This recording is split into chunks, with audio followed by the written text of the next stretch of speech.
संदर्भात सविस्तर संवाद साधण्यासाठी आणि तुमची विस्ताराने प्रतिक्रिया देण्यासाठी। शीतल तेजवानीच्या अडचणीत वाढ होण्याची शक्यता आहे। महत्त्वाची बातमी आपण पाहताय। तेजवानीच्या सर्व प्रकरणांची आर्थिक गुन्हे शाखा यात आज चौकशी करणार आहे।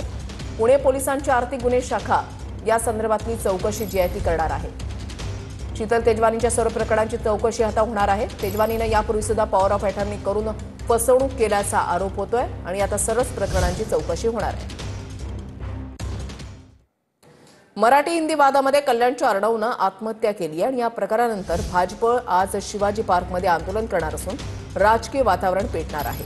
ठाकरेंची सेना आणि मनसेनं भाषावाद पसरवल्याचा भाजपचा आरोप आहे। विनायक डावरुंग आमचे प्रतिनिधी अधिक माहिती देतील। विनायक,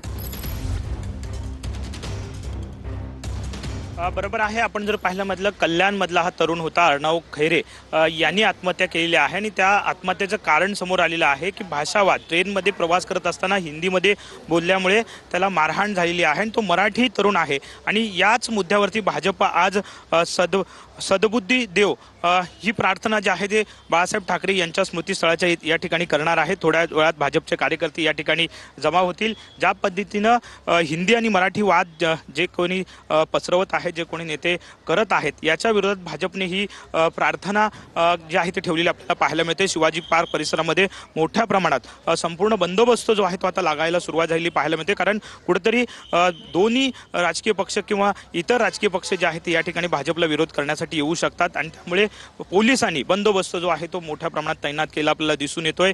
ज्या पद्धतीनं भाजपचा रोष जो आहे तो दोन्ही ठाकरे बंधूंकडे असलेला आपल्याला पाहायला मिळतोय, त्यामुळे पोलिसांनी सुद्धा चोख बंदोबस्त या ठिकाणी ठेवण्यासाठी खबरदारी म्हणून मोठा बंदोबस्त आणलेला आपल्याला पाहायला मिळतोय। थोड्याच वेळात भाजपचे सगळे प्रमुख नेते या ठिकाणी येतील आणि बाळासाहेब ठाकरे यांच्या स्मृतीस्थळावरती प्रार्थना जी आहे ती केली जाणार आहे। ज्या पद्धतीनं मुंबई असेल किंवा आजूबाजूच्या परिसरामध्ये जातीय त्याचप्रमाणे भाषिक वाद जो आहे तो पसरवला जातोय, भाषेवरना वाद जो आहे तो पसरवला जातो आणि त्यामुळे मराठी तरुणाचा एका मृत्यू जो आहे तो झालेला आहे। मराठी तरुणांनी कुठेतरी आत्महत्या केलेली आहे आणि त्यामुळे याचा सगळा निषेध जो आहे तो भाजपकडून केला जाणार आहे आणि कुठेतरी या सगळ्या नेत्यांना सद्बुद्धी देव अशी प्रार्थना जी आहे ते बाळासाहेब ठाकरे यांच्या स्मृतीस्थळावरती भाजप नेते जे आहेत ते करणार आहेत। धन्यवाद विनायक दिलेल्या सविस्तर माहितीसाठी।